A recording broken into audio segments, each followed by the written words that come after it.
Well, it's a good morning in the UK, and it's a good evening for all those people in Brisbane, which has been raining since this afternoon, about 3 o'clock.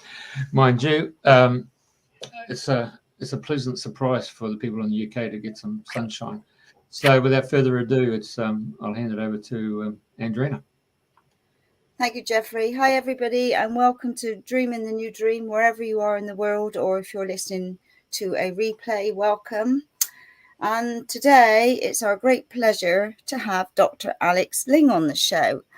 Now, welcome, Alex. It's lovely to see you again, and thank you I know you're busy, so welcome. Thank you so much for having me, and good morning, and hello to everybody. So yeah, I was looking forward to this one. Well, I was just saying to Jeff, it was the 7th of March when you came on the show, which literally 2 months ago. And gosh, you've been here, you've been there, you've been everywhere. You've been on this show, you've been on that show. And I've seen you in Glastonbury. We've been in the cafe, we've had coffee. I've seen you in Aqua. I've been on the tour humming. And so you've been quite a busy bee since, it's fantastic because obviously you're getting the word out there all about Aquan and the humming, and also the magical work that you've been doing. So I know you're a fully trained doctor and you're on the holistic path. And we talked quite a bit about all of that on the first show, but I know you're going to share all about your journey to Mexico with Sasha Stone, and really looking forward to hearing all about that. So where would you like to start this morning? Oh, so many things happened, as you pointed out. I mean, it's been absolutely incredible the last 2 months, being so busy, but it's all amazing how many beautiful events we have been experiencing on our journey, and the synchronicity to meet these very like-minded people who helped us on our journey and with our journey. So it was amazing. Yes. So where to start? I think Mexico would be a good start, because that was really why we went over to Mexico in the first place. Is the eclipse, of course, which occurred on the 8th of the 4th. The event of the eclipse was quite mind-blowing. We didn't know really what to expect, except that we would know that we did know that it was quite an unusual eclipse because of the geometry and of the history of it, and the link to the Turkish and Sumerian history as well. So there were a lot of aspects which made this eclipse, the solar eclipse, quite different. And when we arrived actually in Mexico, so that's our team. I sent you a picture as well. So from our team, which we had, so it was Ian, Winston, Joel, and some other people who, like our very smart Ricardo, our scientist, and so we had a good team with us. And we, when we arrived actually in the desert, and these are some pictures from the desert, we didn't know what to expect at all. So when we went to the zone of silence, and that's where we just arrived here on this picture, you can see the sign behind us. We actually were really surprised, because we wanted to go to a mountain which is about 1,440 meters high, which is quite a magical number in itself. And we learned very quickly, as soon as we entered the zone, that there was very heavy military and police presence. And so we got stopped straight away. And the whole area which we wanted to enter was sealed off. There's a surprise. Yes. So that was the first little hurdle we had. And so we tried really everything to persuade the police people and try to reason that we came for research and all these kind of things, but they were not having any of it. So it was very strict. And I said that the new owner of the mountain, which we wanted to climb, we didn't know it was privately owned. He stopped basically everybody coming into the area except some people who had been invited to come along. So and that was quite interesting. So we thought, okay, we're not going to be put off. So we contacted Sasha, and then we had a plan B. And the plan B was to come from the backside of the desert, in an area.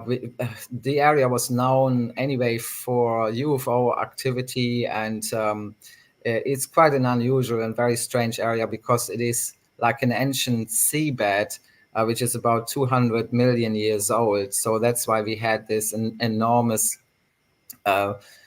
this huge amounts of sand and dunes in the area. So when we arrived, it was literally like you would be on a seafloor. It was just beautiful. This sand was so fine and so incredible, and it built like this really beautiful contrast to the sky. So we managed to get there, and we actually lost the car on the way into the dunes because the sand was so deep. You needed a really serious 4x4 to make the trip. So we all got squashed into one big truck with 9 people in a double cab. So we were all sitting on top of each other. And Sasha was in the front. He was filming. He thought it was really amusing. And so then we arrived in the middle of this ocean bed, and there was already, that's the entrance from the side where we came from. So there's all these pictures and signs about extraterrestrials. And so it's a little bit like Roswell, like a Mexican Roswell. So, and when we arrived, we saw, that's our team. That's when we arrived previously at the airport. So this guy in the middle, I just have to point this out because that's quite a beautiful story about synchronicity.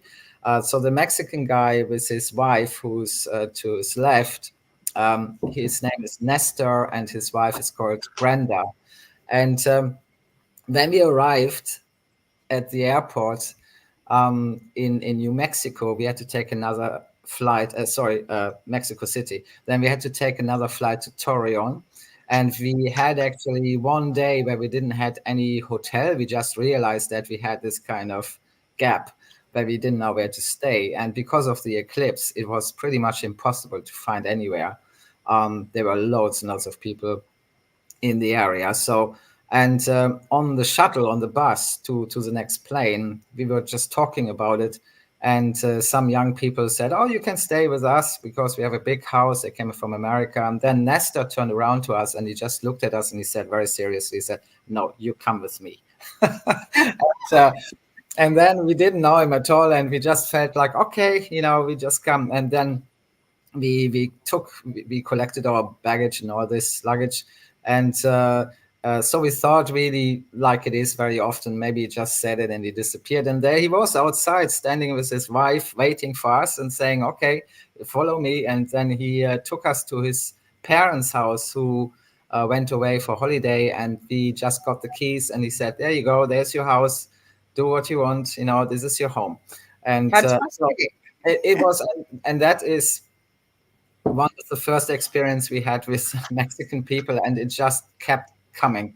The Mexican people are the most incredible, kind, giving, genuine people we ever met. It was just amazing. They were so caring and so beautiful. It was amazing. So yes, so that was our first kind of experience in Mexico, which took us a little bit, not by surprise, but it was a lovely experience. And anyway, so then we ended up in the Zone of Silence, so where we experienced the eclipse. So this one is in a different place. These are all different places. But if you go into the Zone of Silence, and then afterwards we are in the ocean bed, in the ancient ocean bed with all the sand and the dunes. And that's where we were waiting. Basically, we did like a little ceremony between all of us. There were shamans there. There were indigenous people who were connected to our group. And it was just the most incredible mix of people, energetically incredible and amazing stuff happened. So we did a opening ceremony with all of us together. That's part of the people who were there. That's on the right side, well, in the middle, that's in white. That's Sasha Stone holding a camera.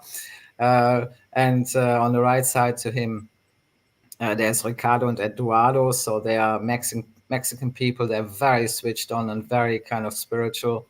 And myself. And that's the area behind us. So you can just get a feeling about it goes like for miles and miles and miles. I mean, it's such a huge area, which is just dunes and sand, and it's incredible. You can feel that there was ocean before because it just is in the ground, in the sand, the memory of the water. Yeah, it's just something which I will never forget.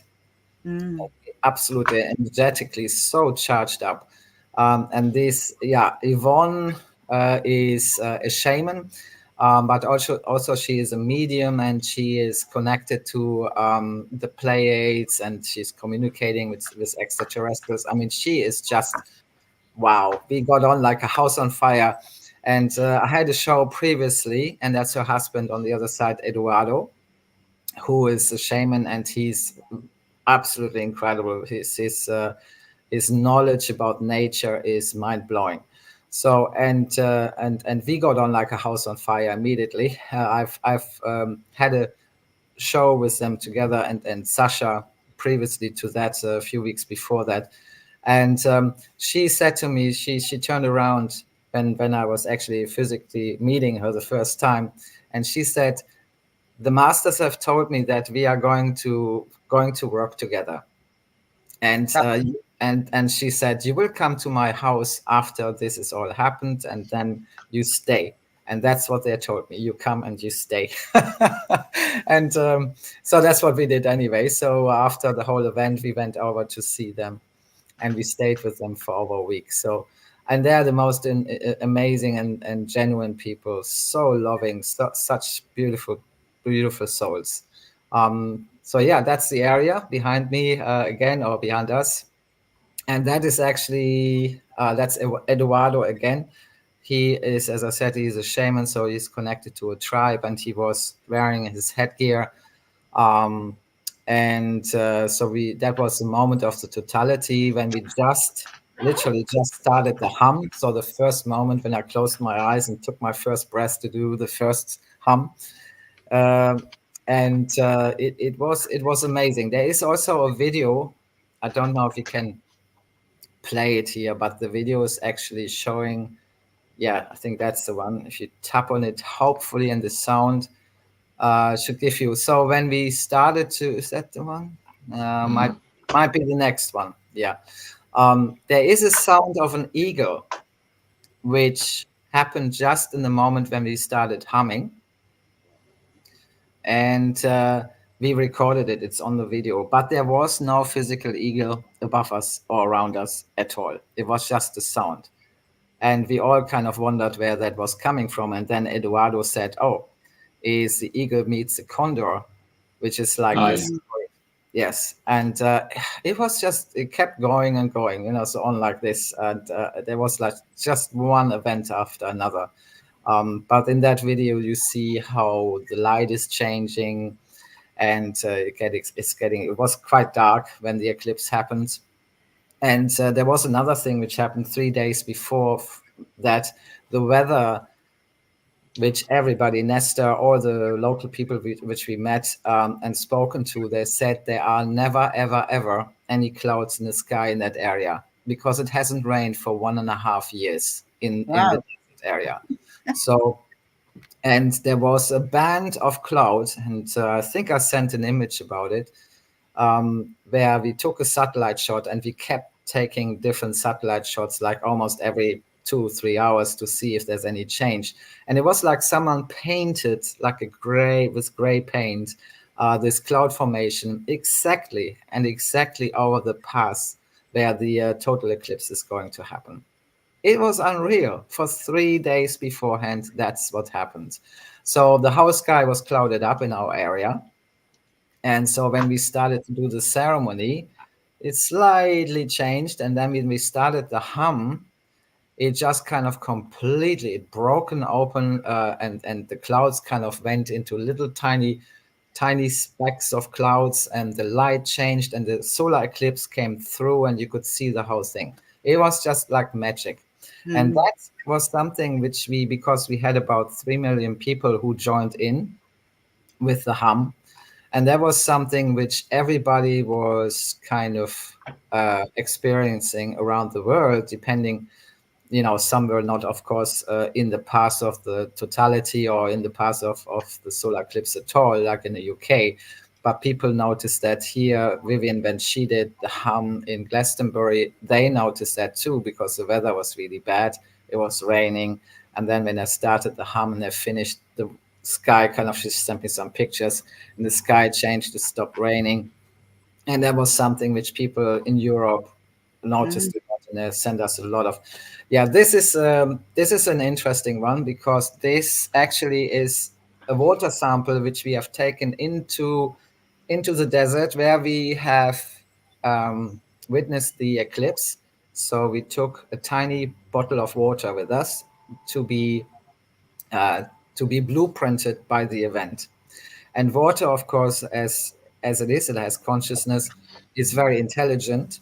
And so it recorded the event of the eclipse. And you can see that because the darkness in the center is like dunes. And it was when the shadow came into the dunes. And that's exactly what it looked like. The color is right and everything.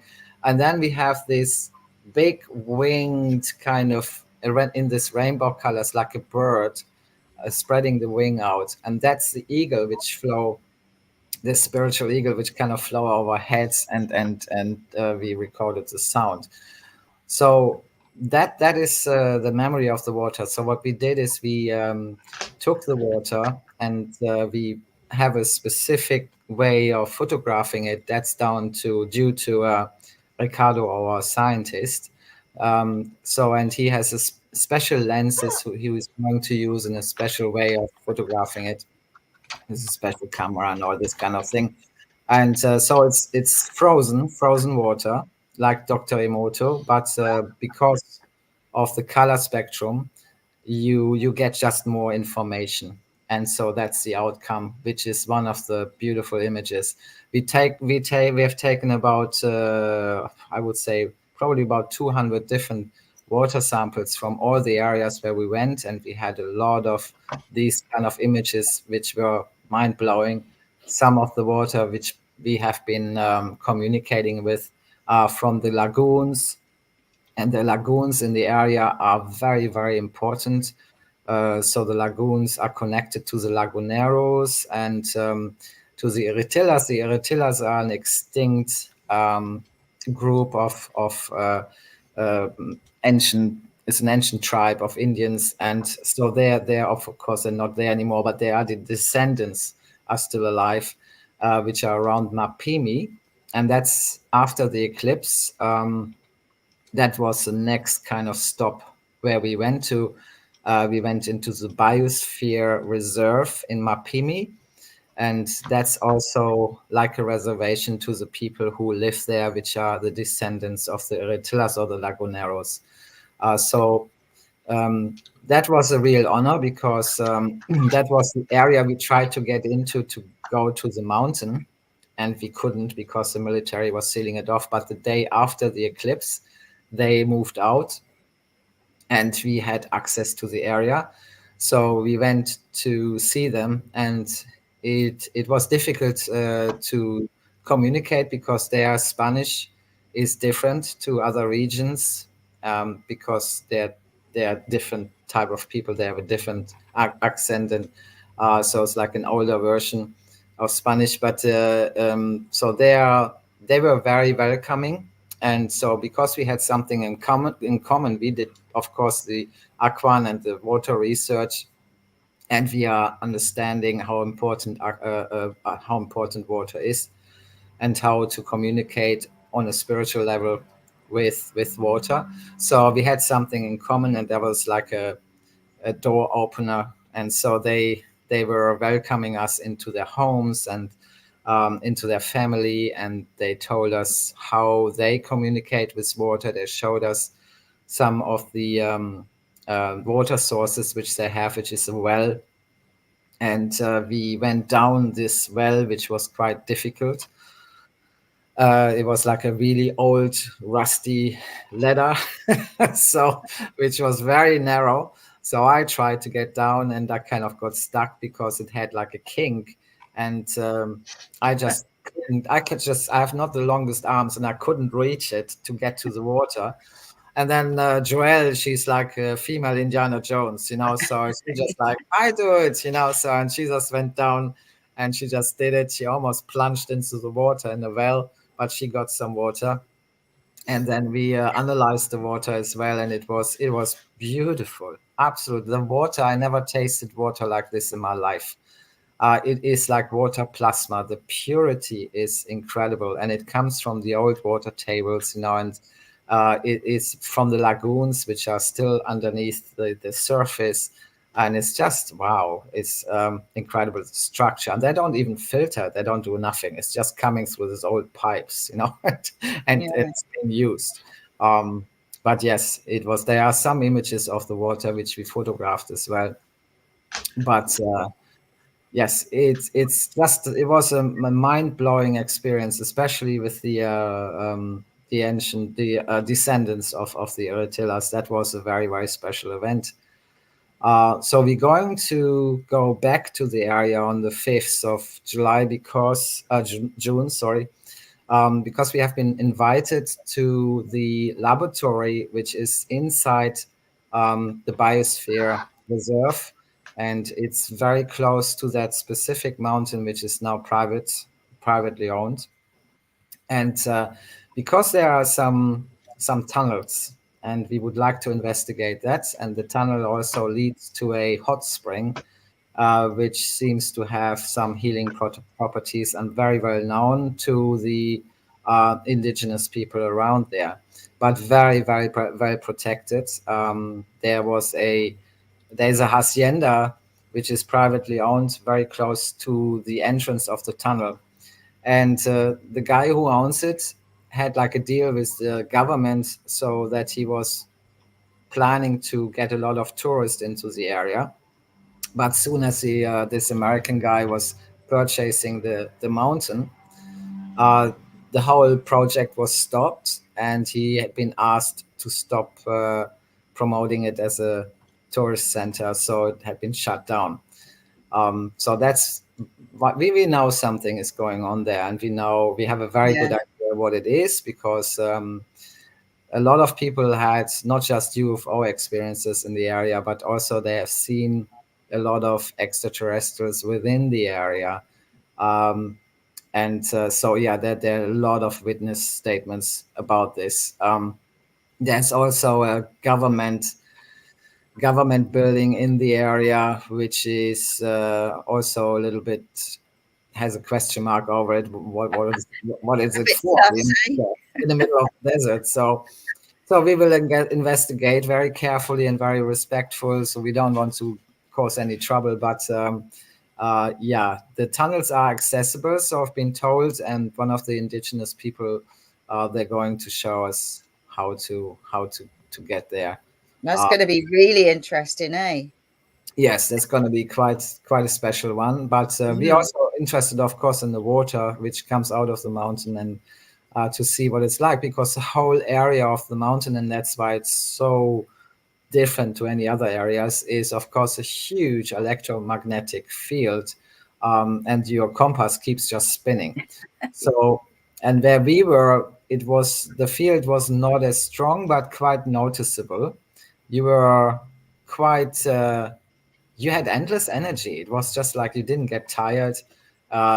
Even so, the heat was quite fierce already in that time when we were there. And in the night, of course, the temperature dropped to like 5 degrees. It was really cold.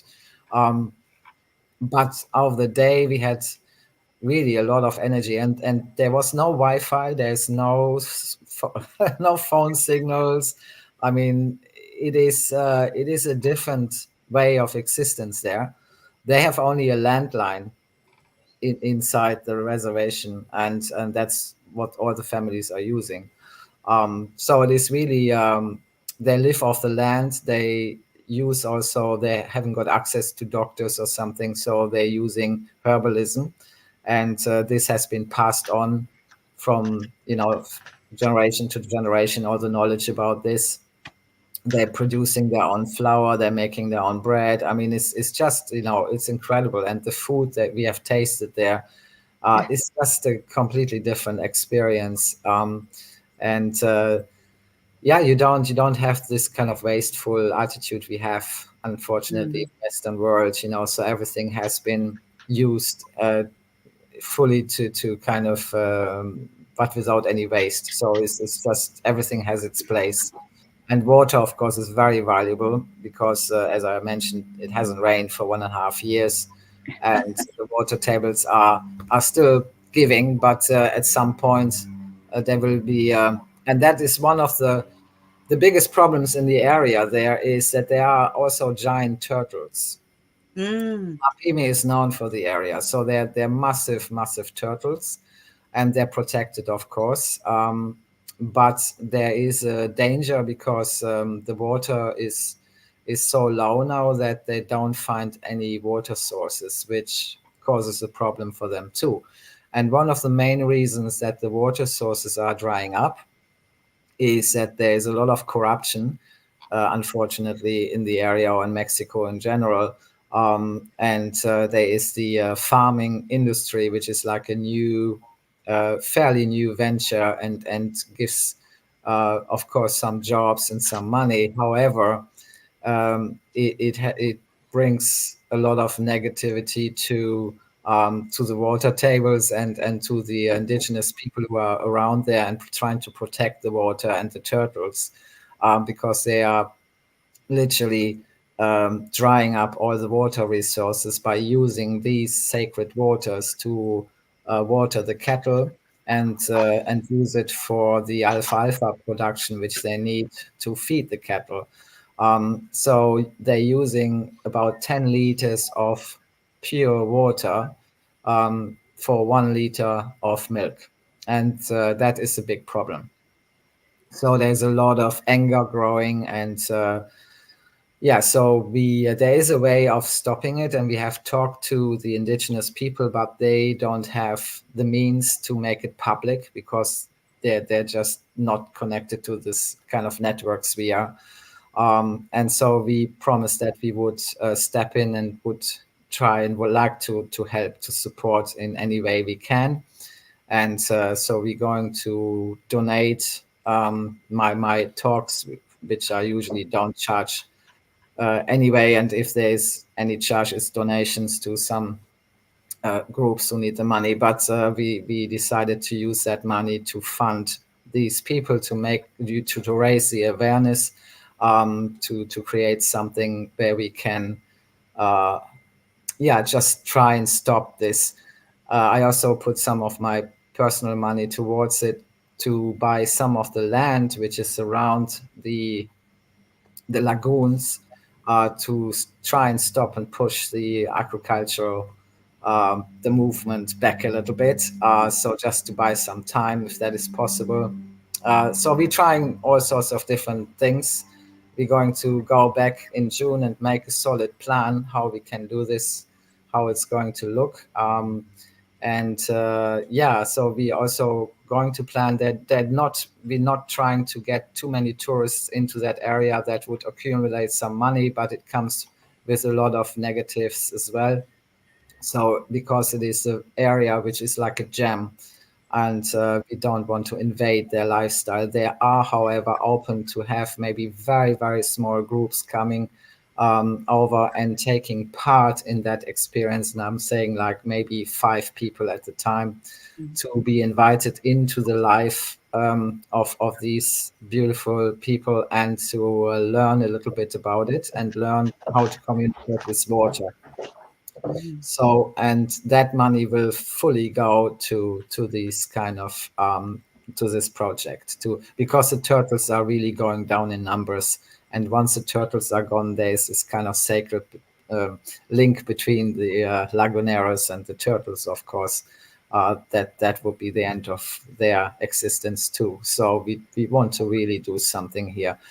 besides the fact that these waters should be protected because they are one of the oldest waters on this planet. There are only 2 lagoons in Mexico who have this incredible water, which is Bacala, which is quite well known because of its purity and beautiful beaches and everything. And then there's this area which is on the other side of Mapimi.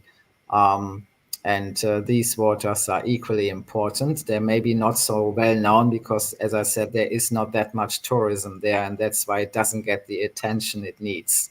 But both water sources are very, very important to preserve also this blueprint to this planet. These waters are one of the first waters who arrived. There's a whole story connected, which the Laguneros told us is like the water of the world, one of the first waters which came here. And it's just really important that we keep this alive for this planet mainly, if not anything else. So, Wow. Hey, Alex, are they freshwater turtles? there are some too, yes, but many of them are land turtles as well. So they are all around Mapimi. They're massive. They're big turtles.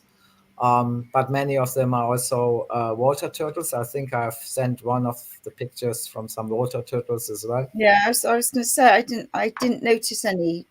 Oh, you haven't? Oh, I'm sorry. I must have. No, I'm not sure Yes. if Jeff has got any there, but Yes. yeah, because I know when I went to Hawaii years ago, and we were on a beach, and that was protected, and you weren't meant to go anywhere near the turtles, but it wasn't, but the turtles would quite happily come up to you, but they were massive. It was like, Yes.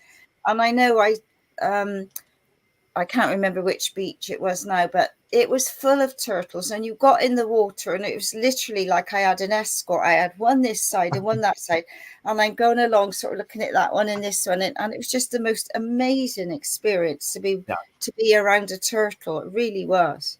Oh, I love turtles anyway because my father, when I was very small, he brought some turtles.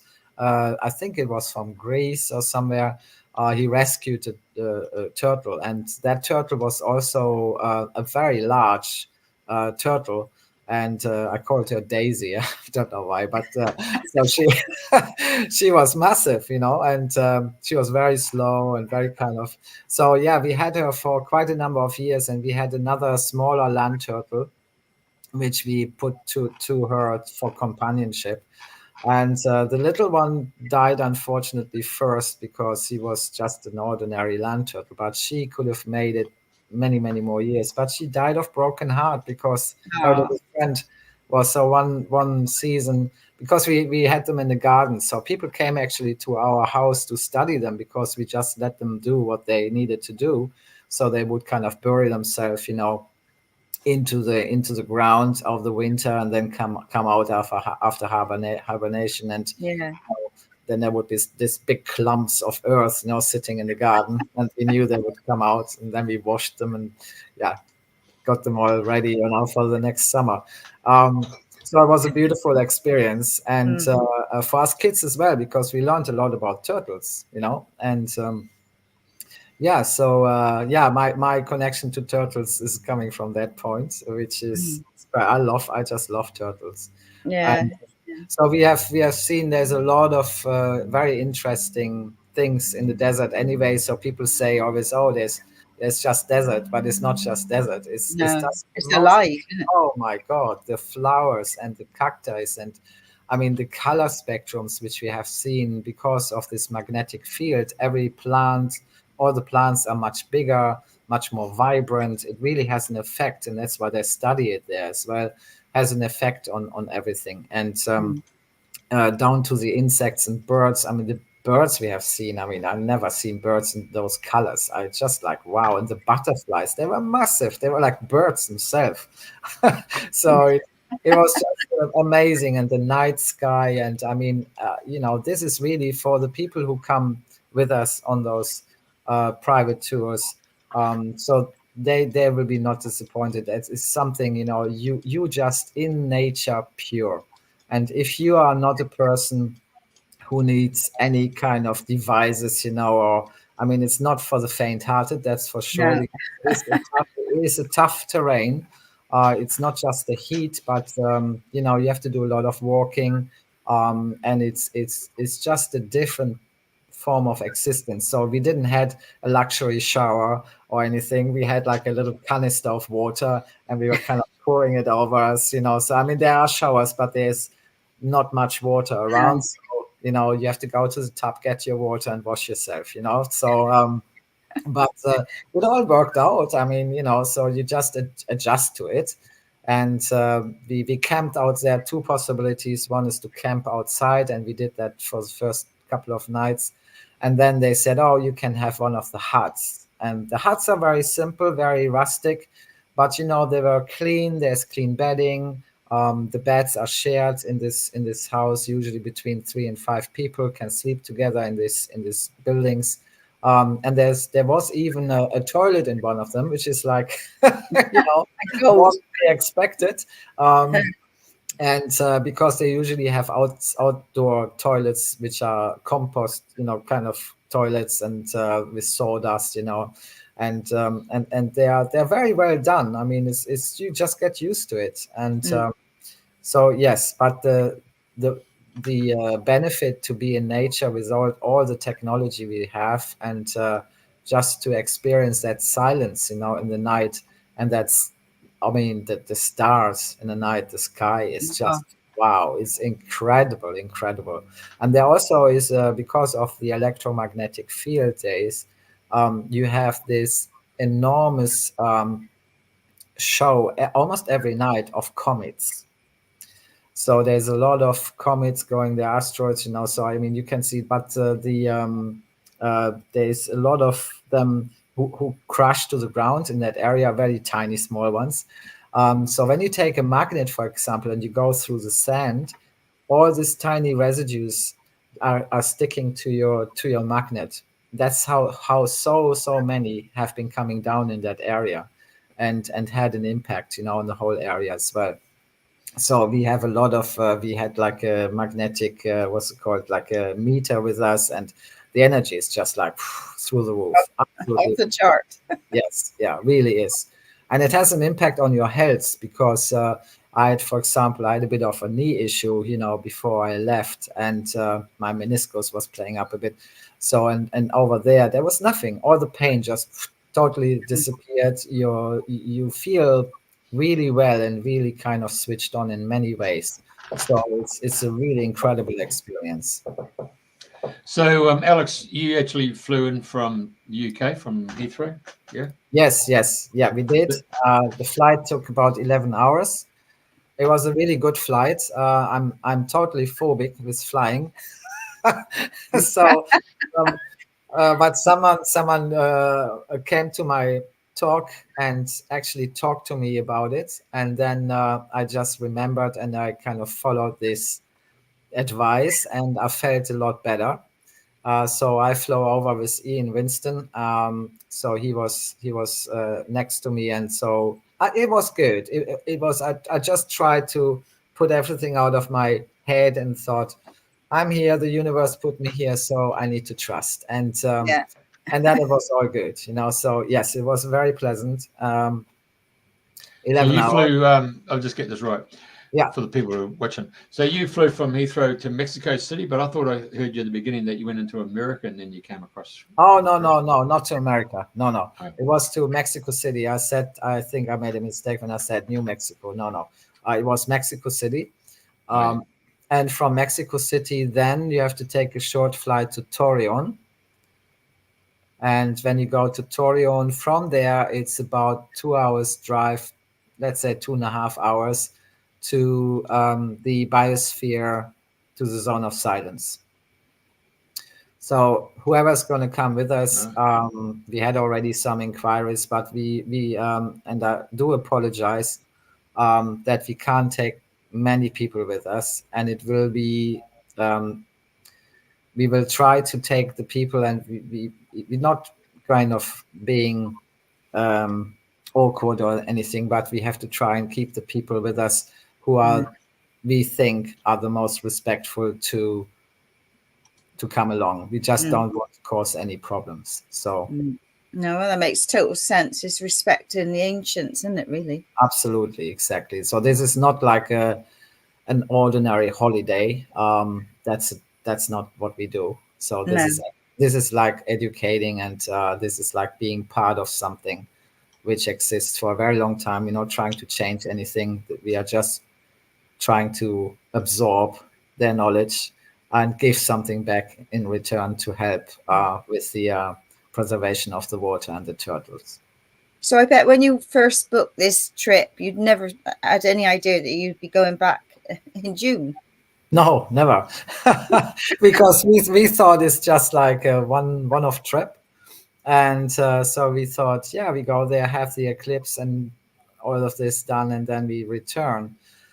But it ended up completely different. So the universe, of course, had a lot of different plans for us, and so so when we were in the biosphere reservation, or the reserve, we met a lot of people who we deeply connected to. That was totally unexpected.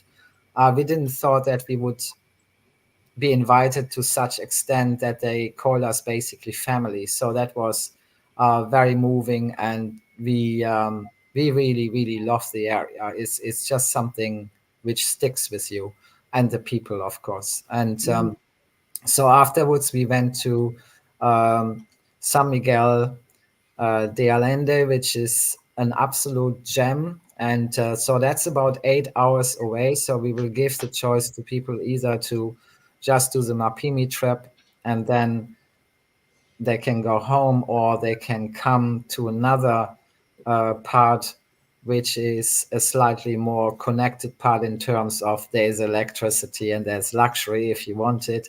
And that is to go and visit all the hot springs which are around San Miguel, and that is a real experience. It's really amazing how many hot springs there are, and the waters are fantastic. But also, San Miguel is known to many people as a very spiritual town.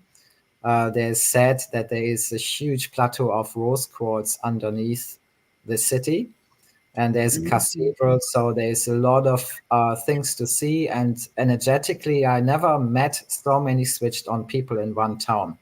Really? It's like Glastonbury being amplified, you know. So it's honestly, it's incredible. There's a whole square where there's all these beautiful little shops, and it's all organic. It's all kind of, you know, yes, all alternative medicines. And I mean, it's just really quite common in the town. So there's so much of it. And there's a lot of people coming from all over the world to visit San Miguel de Allende, which is known for this kind of energy. And so, yeah, it's really amazing. And the food, because it's a food capital of Mexico, and I can only say, once you have tasted that kind of food, it's very difficult to go back in your standards, you know, because everything it's so fresh and it's so amazing. We have eaten the most amazing food, just even from the there's this huge market twice a week, which is the size of, I think, 6 football fields, and you get the most incredible street food on this market. And it was just mind blowing. So all you need is a little money in your pocket, and you're done for the day. You can eat so fresh, and everything is prepared just there in front of you, and it's just amazing.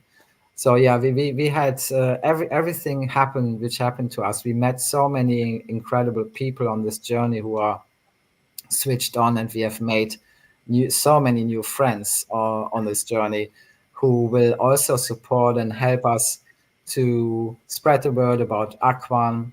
And we already decided that we would like to have a water bar in San Miguel, which would be a perfect place. Really? Yes, yeah. So they said, this is the place, you need to do this here.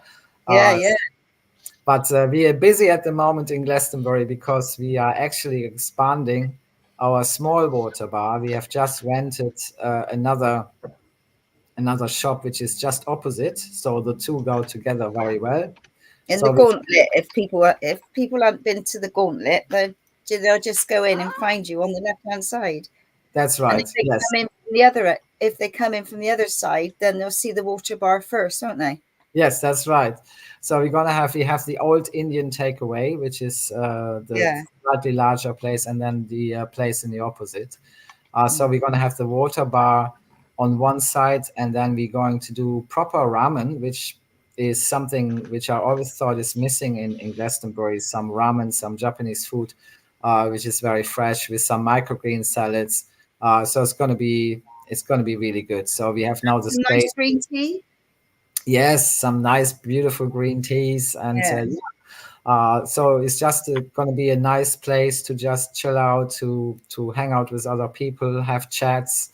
There's also going to be possibilities to charge up your phones and just kind of, maybe do some work you need to do there. So it's just like a really chilled out area where you can have some good food as well. So yeah, Fantastic. Look forward to seeing that, because that's going to be open in a couple of weeks, isn't it?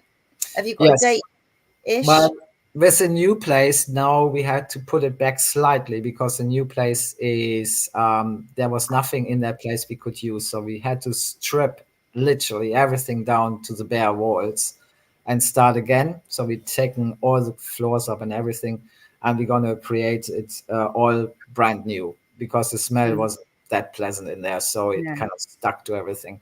So and this is for, if you go back up, Jeff, go that one there. So that's coming in from St John's car park end. Yeah. And so you've got both premises either side there. That's right. Yes. So they're basically connected. We're gonna have outside seating as well. People can sit inside and enjoy their meal and their water. So yes. So which is it's a slightly larger project. So we need probably another week to get it all ready. But we have people working in there and they're doing their very best to get it done so quickly as possible. And yes, so it's all happening, and that needs to happen before I leave to Mexico, because when we leave to Mexico, I'm going to spend time there to do water research. We're going with the same team over, and we have a lot to do. So people asked us also in Mexico to write some form of report and give us give the images of the water we photographing, so that they can show this to the tourists. So we're traveling around and doing this, starting to do this for different areas which are connected to waters, to hot springs, just to kind of have something which they can show and it's really beautiful to see that as well, and that kind of communication between the water and us. So are you going to be doing much like working with the stones, doing the sound frequencies and get megalithic sounds while you're there? Well, the strange thing is we haven't seen, except the pyramids. We went to one pyramid and we have done some work there as well, but the most of the pyramids are not in that specific areas. And if they are, because I think there was one picture I sent of a pyramid which was under the sun, and most of them are not excavated. Right. So they're just kind of completely overgrown, and people know about it, but it's because it's not really such a tourist kind of overloaded area. So you go and see different things. You come there for different reasons, but they're not excavated. So there was only one which was not the oldest one. So it's only from around, I think it was about 1500 years old or so, which is old, but not as old as the others, of course. And that was quite a nice pyramid. So, but all the ones, even the newer ones, they had water involved, and that was very clear on all the photographs I've been taken. There's like these courtyards which are in front of the pyramids, and they were flooded with water. There's also like a drainage for it, usually in one corner, where the water will be let out after the ceremony. And the indigenous people we've spoken to explained that to us, and they said, "Oh yeah, this is like the mirror between the earth and the sky." So by flooding the courtyards of the pyramids, you will have this as a big mirror. So then you would you create your ceremonies, and you will be in between space, and the water is a medium for that. So, and it made complete sense. And they're chanting usually to water, so it's like an old form of sematics, and I'm talking about this on my talk as well. So how their sounds are affecting the water immediately, and especially when they hum also very often. So that's something I learned as well. So the humming was one of the tools they used. And so it would have an immediate effect on the water, it would spread out and create patterns. And yeah, so just amazing. And there are different songs which are connected to different periods of the year, different seasons and different times when there's a different moon cycle. So they have all these different kind of songs and melodies which have an impact on the water. It's magic, absolutely magic. And this is things that have been hidden, if you like. They don't it's all been hidden, and it's like more and more people are having an awareness. There's much more going on to do with the plants, the flowers, the sounds. It's really an important time. And going back to the hum, when we were on Glastonbury tour, I mean, we were all in our coats. I tell you, today I've actually got short sleeves on because the sun is shining. Hallelujah, praise ye the Lord. But it was cold, and but thankfully it wasn't raining. But after we finished the humming, and then the clouds were clearing, and we could see the sunset, which is a very rare occurrence these days. Yes. So and I used to do workshops, and I would take people through the bumblebee toning and get everybody but to actually cover their ears and hear their sounds, because you can play with your tongue and make different sounds and send it throughout your body as your own inner toning, so you're tuning your own vibrations. Very important. Oh, absolutely, definitely. And with the color, I mean, we have so many things coming up with sounds, with the images we have taken. There is something I can't disclose that yet, but we have found how we connect the sound to those images, and how we can harvest, let's say, some form of melody emerging in each of the water sources which we have been recording. That's going to be amazing. That's going to be so important. And that's something which we also can use for healing, healing the planet and healing us, of course, as well. So because we're all one. And now that's something which we're working on, and it will be hopefully something which we can show within the next 2 or 3 months. So watch that spot. Look forward to that.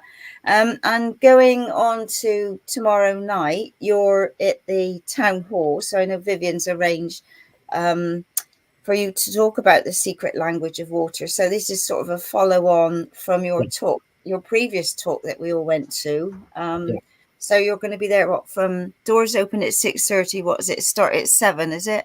That's right. Yeah. So 6:30, and then at 7, it should be all good to go. So some people, we always wait maybe a few more minutes until everybody's seated.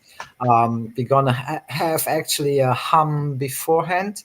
So when we start, and then we have a hum after as well. So just also to see the difference. So one is going to be without the aquan, and the next one is going to be with the aquan.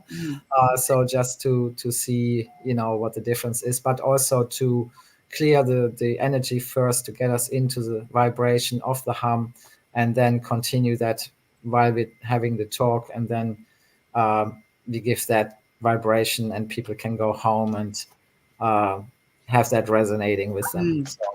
Fantastic. Yes, so it's going to be quite interesting. We're going to show a lot of images, a lot of little videos. It's all being prepared, and I just seen the time, and I'm very sorry. I have another talk coming up. No, that's absolutely fine. I know you were double booked, apparently. Carol told me. So, no, it's been an absolute delight, and for your sharing about Mexico. So I know I've seen a lot of the information already, but for people that haven't, so is tomorrow night's talk going to be recorded for people to? Yes. And hopefully your hums will come through this time, eh? Yes, exactly. That was a little bit a disaster with the first one, but yeah. So the last one actually in the Benedict Church we did record, and I'm just getting it ready to be. We are a little bit behind because of the Mexico trip and everything. There's so much information which we're still going through, and of course we had also Pam Gregory, which kind of promoted Aquan, so we had to take care of that side as well because we got completely sold out of all the Aquan products, and we're just catching up again. So we just opened the doors for people to order again, but please be aware it might take a few days before you receive it because we're still producing more stock to cope with the demand. So I'm very sorry for the delay. No, don't be sorry, because just shows what a wonderful job you're doing. Thank you. Anyway. Okay, yeah, that was. Thank you so much for your sharing, and it's been an absolute delight to have you back on the show, and I'll catch up with you soon. Thank you so much for having me. It's always such a pleasure to talk to you both. Thank you, Jeff, as well for your work and putting it all together, the images and everything. Thanks for that. And I see you some point soon anyway. I see you in town probably tomorrow, Andrena. No, I'm going to Maidenhead. I'm going up my son's. Yes, so I won't be, but I should be humming along going along the roads. Yes. Have a lovely trip, and I'll see you soon. And I'll see you when I see you. And thank you everybody for listening. Same time, same place next week. Thank you. Thank you, Jeffrey.